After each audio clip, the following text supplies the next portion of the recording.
दोस्तों जैसे कि आप यहाँ पे देख रहे हैं कि टेबल फैन है और इसका प्लग यहाँ पर ये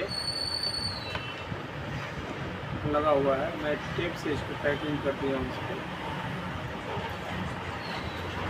ताकि कार पड़ जाए। इस तरह का वीडियो देखने के लिए आप हमारे चैनल को